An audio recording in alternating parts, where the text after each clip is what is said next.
Hello everyone, this is Trigger Sad Gamer, and I am coming to you guys with a bit of an overview of episode 1 and some predictions that I'm thinking will be going on with episodes 2 and onward. I'm just doing this today because tomorrow episode 2 of The Living World starts, and I just thought it would be a good opportunity to get that out of the way before we jump back into the story. Um, but as I was saying, this is going to be an audio recording. In the background, I'll probably reuse some of the footage that I made for the first episode. Um, so if it's stuff that you guys have already seen, you can just move on to a different tab. If not, I guess you guys could look at it this here, but I guess I would recommend you go and watch the actual episodes of my Let's Play. But moving on from that, I guess we should probably start. With this first episode of Season 2, ArenaNet decided to do a bit of a facelift to how they were going to be handling the living world from now on. And one of the major aspects of that was the addition of the Living Story Journal, which is essentially a update of the original story tab in the Heroes panel, which will from now on track every episode of the Living Story that we will be receiving. What this does is that it allows ArenaNet to permanently add all the story updates of the Living World to the game. Before, what ArenaNet would do was once an update went up and out for players to go on and experience, after it was done, it would have been removed because there was no real way of keeping track of it all. There wasn't a way for ArenaNet to add the story bits to the game and allow players to go back to it and re-experience it if they want, or to experience for the first time even though the story itself had moved on to a different part.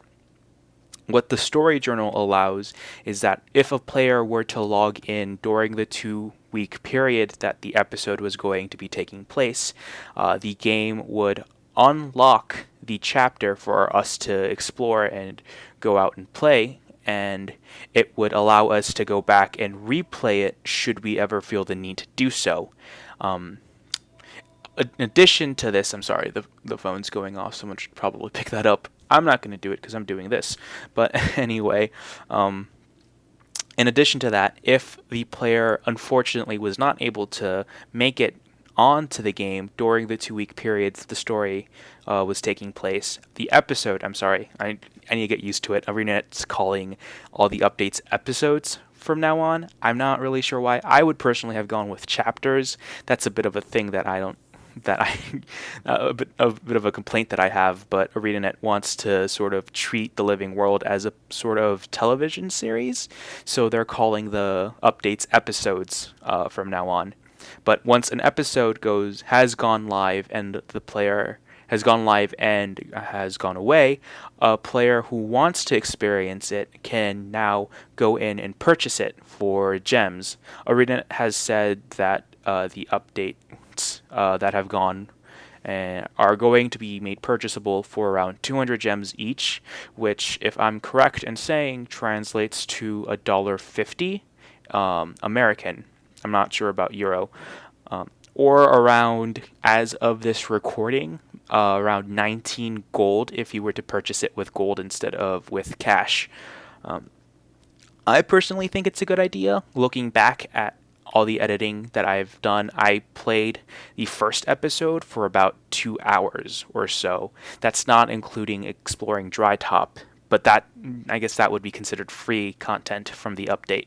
But still, the actual storyline content took me about 2 hours to go through the first time, and since then I've done it on at least 6 other characters that I have, so that in all should be around 12 hours of gameplay done alone on just a single update.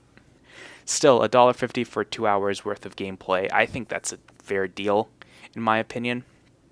But that's this all depends on like a person-to-person sort of thing. But again, thinking about it this way, it's better to pay at least a bit of money to be able to play the Living World whenever you want, as opposed to how it was before, where it was free and you weren't able to play it at all if you missed it. And if by chance you are able to log in for during the 2 week time span that an episode takes, it'll be for free. It's still going to be free. It's still free content that you can access whenever you want. So all in all, I think it's a great deal. If you ask me, if you can't make it, then yeah, it won't cost that much, is what I'm trying to say. Going off of the mechanics of the update, I guess I should go over the actual storyline that the first episode of the Living Story goes over, and it's a bit it sets up a lot. So you're not really getting a lot of juicy plot as much as you're getting some world building. We've never been to Dry Top in Guild Wars 2 before, so we got a bit of dialogue talking about that, how it's not how it's essentially Arena telling us that any expectations that players were going to have for Guild Wars 1's Dry Top, since it was actually in fact a zone in the first game, yeah, we should probably throw that out the window, that because of the rise of ore during Zaitan's time, it just flooded the entire region and it really changed the ecosystem, and it really does look different. Like before, Dry Top was a very arid wasteland looking zone, but now it's more of a very canyon-y arid wasteland zone. So while it stays an arid wasteland, it's a much more deep and expansive wasteland, which I freaking love. But I'll get back to that later. But yeah, so there's a lot of world building. We get to see Belinda again, which was great since I really like her as a character, and I hope that we get to see more of her from now on. I really like her dynamic with her and Marjorie, since Marjorie's always presenting herself as this very tough, action-packed sort of character, but whenever she's with Belinda, she gets brought down to the ground a bit more, which I think is great. She has that sort of same relationship with Casimir, I would have to say, but I feel that's it's a more intimate grounding as opposed with Belinda, where it's much more familiar and much more playful, if it's a word that I can think to describe that sort of characterization of their relationship. We get to see we're still after the attack of Lion's Arch, and we get to see that with how Casimir is all over Marjorie, trying to take care of her. Bram's leg is still a bit injured. That gets mentioned before, at the very start of the first instance of the story, before we have to fight the Inquest, which was a very interesting touch, might I add.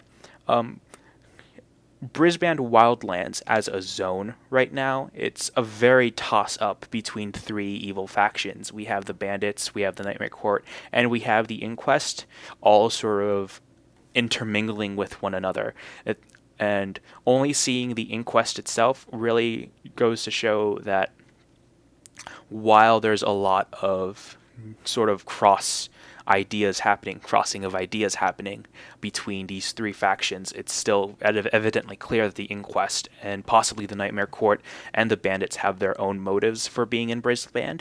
So seeing the Inquest trying to get the Seraph out of, I forgot what the zone was, the new area in Brisbane's called, but, what's it called? I can't think of it now. I'll probably do a little splash during this part, but I think it's really interesting to see that the Inquest are trying to sort of make way and not allow us to sort of enter this new area. Or as the captain, I think it was a Seraph captain, put it, it could be that they were trying to get in there first for whatever reason. And that reason that we get to see as soon as we get into Dry Top is the fact that a Zephyrite ship crash lands into the very start of the Dry Top zone, at least our start of the Dry Top zone. And it essentially goes from us sort of investigating these vines that we suspect to be a new dragon coming up, to being a mystery as to why this Zephyrite ship crashed, and where are all the survivors, and we have to go in, rescue a few. In the overworld, in the actual instances, it's more of a mystery as to finding out who it is that caused all of this, and we end up discovering that it was da da da da evil Sylvari, which I was really annoyed with personally, just because of the fact that it turned out that it's another evil Sylvari, and I instantly thought, oh great, it's another Scarlet. I really hope that we won't have to deal with this new threat repeatedly for the rest of the season. And fortunately and unfortunately this time, because I really hated the fact that we killed this new evil Sylvari almost instantly, it turns out that Aaron, the Sylvari in question, is only there for the first episode again. We end up killing him, but it's the fact that how he came about being evil that really interests me. As we find out as we move on through the story, it turns out Aaron is a soundless Sylvari. A Sylvari that cut themselves off from the dream and therefore from the pale tree and from other Sylvari, which means that we are essentially fighting someone that may very well be very susceptible to Mordremoth's magic, because as we were seeing during our little chase scene with trying to track down and capture Aaron, he was talking to someone, or he was talking to himself, but there is still some sort of presence within him trying to sort of take control and tell him what to do. And go after the Master of Peace, who it was the reason why Aaron took down the Zephyrite chip. It seemed as though he was trying to get something that the Master of Peace had on him during the time we found them both. So it's really... there's a lot going on right now. There's the inquest sort of trying to take over and collect everything that's sort of Zephyrite magic related. There is Aaron, who went ballistic, being a soundless Sylvari, maybe being corrupted by Mordremoth. And then there's the Master of Whispers, trying to essentially hide something from us and sort of get away from Aaron before he gets captured. And there's a lot of interesting things going on that's not essentially dragon related, but could be dragon related. You never know. So I really think that at the end, it's a very good start. There's a lot of building going on this episode. There was a fair bit of action. I would have preferred a bit more action, but again, we needed to establish a sort of base story to go on. And quite frankly, after the start of season 1 with all the sign building, I think this was a very welcomed way to start off season 2. And I think that's a good segue to the next part, which is predictions, which I guess I kind of went into a bit. But for one, I think we're going to be seeing an expansion to Drytop in episode 2, mainly because of how Drytop itself is sort of mapped out. It's a very odd shaped. Most shapes for zones are rectangular in appearance, and this is essentially a very small sort of mini L, is what I can only say in how it looks. That and the title for Drytop is at a very odd positioning normally for zones. Whenever you see the name for the zone itself, it's usually at the very center. But with Drytop, it's a little bit skewed towards a fogged up area, so I can strongly see the zone expanding. Maybe it might not be in episode 2, but maybe we might see it in episode 3 or 4. In terms of Aaron and what the Master of Peace was hiding, I strongly feel that we'll probably go after the Master of Peace in episode 2. Mainly because of the direction he was going and how the map is laid out. I feel that we might have a reason for whatever. Timey might find something. Oh, I forgot to go over that. Oh my god. Okay, when I was thinking about Aaron and Scarlet, it turns out that Scarlet actually paid a visit to the small town in Drytop called Prosperity, and she rented a room there, and this was during a time in which she wasn't corrupted, or she hadn't gone crazy, is what I would like to say better. So it's very interesting to see that this is all happening in some place that Scarlet had a strong connection to, and a connection that we weren't really sure of. And I loved that little section of the story because it let us see Scarlet as not the megalomaniac trying to destroy Lion's Arch, and more as Scarlet, the Sarah, is what I'm trying to say. Sarah, the Sylvari that had. Sorry about that. I got interrupted. Where was I? Oh, Sarah. We got to see Sarah as she was before Scarlet for a brief moment, and I thought that was great for a couple of reasons. One, it brought her back down a little bit more. I know ArenaNet during the last few parts of season 1, they were really trying to Mary Sue her a bit, and this did a really good job as to sort of, in my opinion, bringing her character in line a bit more.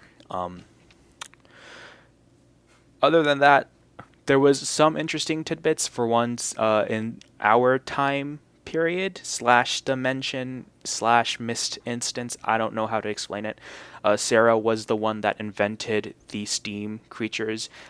If you ever played a Asura, you might have run into the storyline in which you find out that you in a different dimension had created the steam creatures and had essentially taken over all of Tyria, because you're the great grand high sovereign, or however it was you called yourself. But in this world, Sarah was the one that invented the steam creatures, and then later on it was Scarlet that sort of allowed them to evolve further and create their own minds and worlds and civilizations, which is why, and then she completely abandons them, and that's why we see them in the middle of, I think it's Lornar's Pass, just running amok and taking everything over, or at least trying to and failing, because I've done the meta event there before, and they're not that well organized and stuff, whatever. But yeah, we saw a bit of outside of the living world building,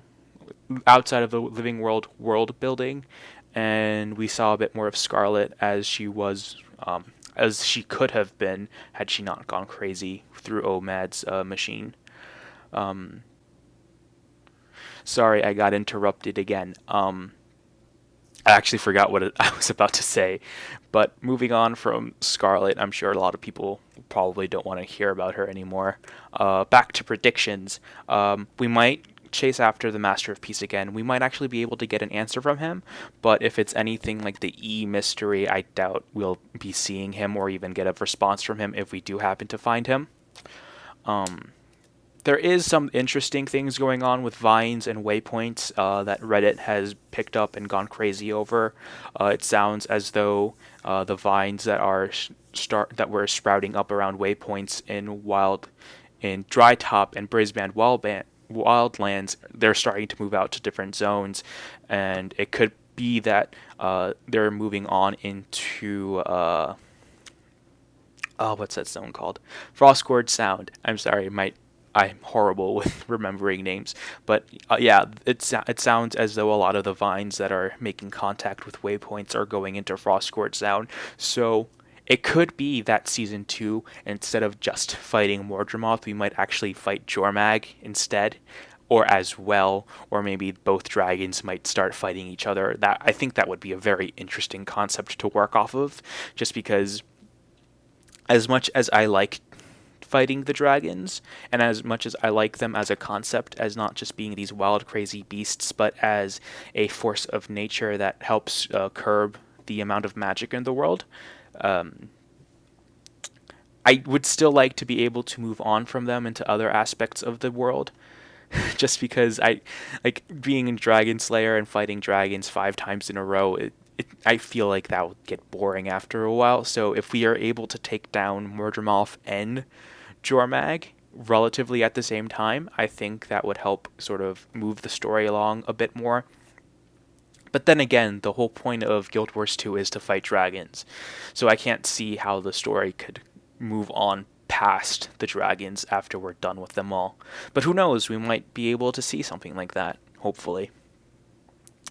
But another interesting note that I wanted to go over, I was starting to go into it, but then I got Scarlet filled, Scarlet-fied or whatever, was Eren himself. Eren is a soundless Sylvari, and from the looks of it, it looks as though he went crazy thanks to Mordremoth's possible corruption, or maybe it could have just been something in the airship, but something allowed Eren, a soundless, to go crazy. And going back to sort of a connection with Scarlet, after Scarlet went into Omad's machine, she allowed her mind to get opened up, and she saw something that corrupted her and turned her crazy. It twisted her, and it turned her into the Scarlet Briar that we had to kill at the end of Season 1. I feel as though there's a connection there with Eren being a soundless, and it gets brought up during the story itself. And I feel like we should as a community sort of continue looking into this, especially since we have another Sylvari who, while not being a soundless and while not having ever experienced entering Omad's machine, is a Sylvari that has no real connection to the dream and was never sheltered by it, and that's Malik. If you're a Sylvari player, you would have did the "Where the Wind Blows, So Too Should You" storyline. You should know that Malik is a Sylvari that was possibly born from a separate pale tree, and a pale tree that never had access to the dream, unlike our pale tree. And our Sylvari, it's not sheltered by this sort of layer of magic that the dream, as we've started to learn about, protects the other Sylvari from. You know, Sarah had shed herself of the dream in order to pursue this sort of extra magical presence, and that's what allowed maybe Mordremoth or something else to corrupt her. And Malik, being a Sylvari that never had touched the dream or had never been protected by it, and worse, an entire pale tree without its protection, it could be that we're seeing the possibility of an entire race of Sylvari completely under control of Mordremoth, and that right there kind of horrifies me and at the same time really intrigues me, because this is going to be a very interesting fight in my opinion, because right now, for all we've known so far, Sylvari can't be corrupted by a dragon. You know, if a Zaitan tried to corrupt a Sylvari, it would just disintegrate. And any dragon in that fact, if any dragon tried to corrupt a Sylvari, it would just die, it would just perish, it would just go away. But I've always thought of this, it was because of the fact that all Sylvari are plants, and all dragon corruption tried to affect flesh, except for maybe Primordus, who tended to corrupt rock and lava. But Mordremoth, if he is a dragon that controls and manipulates plant life, we could be seeing a dragon that is able to corrupt Sylvari, and if that's the truth, then I don't know. I just find the notion of Mordremoth corrupted Sylvari as really formidable and maybe really something scary. That, and I really like Malik. He was one of my favorite Sylvari characters that I got to interact with through the personal story, so being able to protect him and make sure that maybe he comes back to us and maybe hopefully joins the Biconics would be really cool.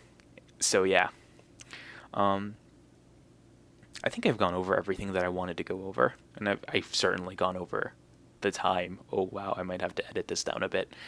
But yeah, I guess we'll just have to see what we get in episode 2 tomorrow. So yeah, I'll see you guys later. Bye.